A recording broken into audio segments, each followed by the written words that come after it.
आज का दिन हमारे लिए अति महत्वपूर्ण है, जो बड़े सौभाग्य से प्राप्त हुआ है। बहुत सालों से हमारी इच्छा थी कि बाबा धाम पहुंचकर भगवान भोलेनाथ का दर्शन करें, तो हम सब परिवार बाबा धाम पहुंच गए हैं। यहाँ आने पर ऐसा लग रहा था मानो हम स्वर्ग में पहुंच गए हैं। हम सब भगवान भोलेनाथ की भक्ति में डूबे हुए हैं और पूरी तरह से भोलेनाथ की भक्ति के रस से सराबोर हो गए हैं। देश के कोने कोने से सभी श्रद्धालु यहाँ आते हैं और भगवान भोलेनाथ का दर्शन पाकर झूम उठते हैं। 12वें ज्योतिर्लिंग में यह 9वां ज्योतिर्लिंग है जो बाबा धाम में स्थापित है। इसके पीछे एक पौराणिक कथा प्रचलित है। रावण अपनी घोर तपस्या से भगवान भोलेनाथ को प्रसन्न करते हैं और भगवान भोलेनाथ प्रसन्न होकर उनको दर्शन देते हैं और वरदान मांगने के लिए कहते हैं। तो रावण वरदान मांगते हैं कि हे भोलेनाथ, मैं आपका सर्वश्रेष्ठ भक्त कहलाऊं, यह मुझे वरदान दे और आप स्थायी तौर पर लंका निवास करें। यह बात सुनकर बाबा भोलेनाथ तथास्तु कहते हैं, किंतु एक शर्त रखते हुए उन्हें आगाह करते हैं कि मैं ज्योतिर्लिंग के रूप में वहाँ स्थापित हो जाऊंगा, लेकिन अगर आपने इसको धरती पर रखा तो जहाँ पर इसको आप रखेंगे मैं वहीं सदा के लिए स्थापित हो जाऊंगा। तो रावण सोचता है, मैं तो पुष्प विमान से लंका जा रहा हूँ, मैं तो इनको अपने लंका लेकर चला जाऊंगा।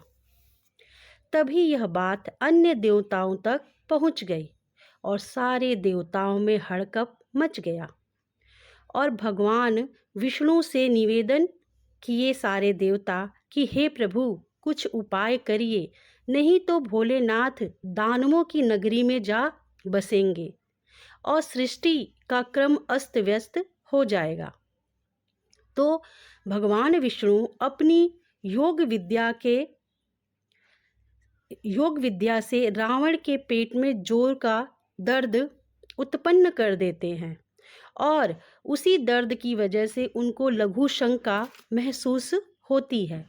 वह लघु शंका इतनी तीव्र महसूस होती है कि उनको मूत्र त्यागने के लिए धरती पर उतरना ही पड़ता है। जब वो धरती पे उतरते हैं तो वहाँ भगवान विष्णु जो बैजू नामक ग्वाल बालक के रूप में वहाँ मौजूद थे और गाय को चरा रहे थे, तो रावण उनसे निवेदन करते हैं कि यह ज्योतिर्लिंग आप अपने हाथ में पकड़ लीजिए और जब तक मैं यहाँ नहीं आता इनको धरती पर आप मत रखिएगा। और रावण मूत्र त्यागने के लिए वह वहाँ से चला जाता है। वह मूत्र जहाँ त्यागता है वहाँ पे एक तालाब का निर्माण हो जाता है।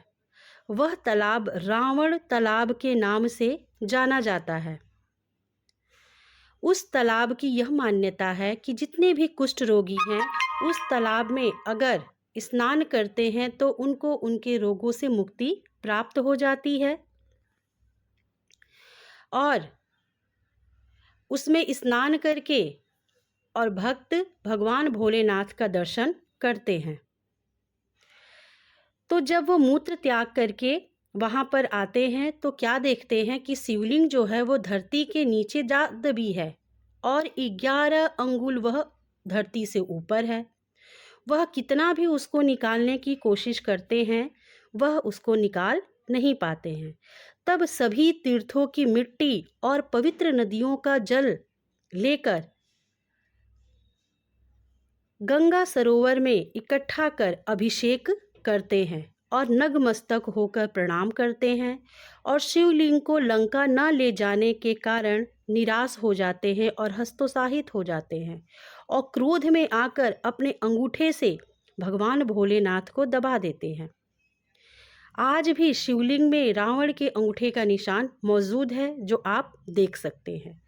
तो कौन भोलेनाथ के दर्शन कौन कौन करने गए हैं और इस अंगूठे के निशान को किसने किसने दिया है देखा है, तो कमेंट बॉक्स में बताएं। दबाकर वापस लंका लौट जाते हैं। जो बाबा धाम बैजनाथ धाम से वह नगरी प्रसिद्ध है। एक मान्यता यह भी है कि जब माता सती, जो पार्वती का ही रूप है, जब भगवान भोलेनाथ से विवाह कर लेती हैं और उस विवाह से उनके पिता जो है बहुत नाराज रहते हैं, तो वह यज्ञ करते हैं और सभी देवताओं को, देवियों को, सभी को आमंत्रित करते हैं, लेकिन अपने दामाद और अपनी बेटी को निमंत्रण नहीं भेजते हैं।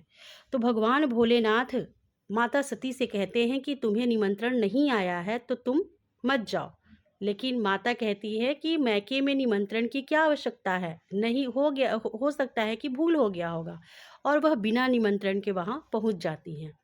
वहाँ पे उनका घोर अपमान होता है। इस अपमान से क्षुब्ध होकर वह यज्ञ कुंड में जाकर अपने को समाधि ले लेती है, वो जल जाती है।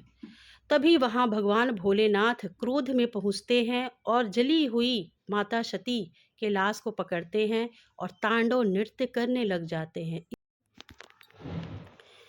जब भगवान भोलेनाथ माता सती के शव को पकड़कर तांडव नृत्य करने लग जाते हैं तो सभी सृष्टि में हड़कंप मच जाता है और सृष्टि का विनाश होने लग जाता है।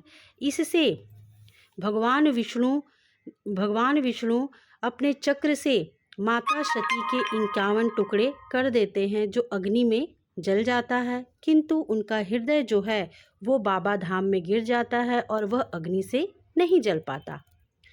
जिस स्थान पर माता सती का हृदय गिरा हुआ है उसी स्थान पर भगवान भोलेनाथ का ज्योतिर्लिंग की स्थापना हुई है। इस तरह से कहा जाता है कि माता पार्वती और भोलेनाथ एक जगह वहीं पर निवास करते हैं और दोनों का मंदिर बना हुआ है जो एक रेशमी धागे से बंधा हुआ है। पति पत्नी यहाँ पर आकर भगवान भोलेनाथ और माता पार्वती के मंदिर को रेशमी धागा से बंधवाते हैं और पूजा अर्चना करते हैं और अपने सुहाग के लिए मन्नत मांगते हैं। अनेक श्रद्धालु यहाँ पर आकर अपने जीवन को कृतार्थ करते हैं। तो जब भी आपको मौका मिले तो आप अपने जीवन काल में बाबा धाम अवश्य आएं और इस ज्योतिर्लिंग के दर्शन करके अपने जीवन को सफल बनाएं। आप जानते होंगे कि यह जो भूमि है यह शमशान भूमि पर ज्योतिर्लिंग स्थापित किया गया है, किंतु बाबा के स्थापना से यह जो भूमि है वो पवित्र भूमि हो गई है। तो आप इस बाबा धाम की यात्रा करें और एक सुखद एहसास अपने जीवन में संग्रह कर लें। बोलिए बाबा धाम की जय, बोलिए भगवान शिव शंकर की जय, बोलिए माता पार्वती माता सती की जय।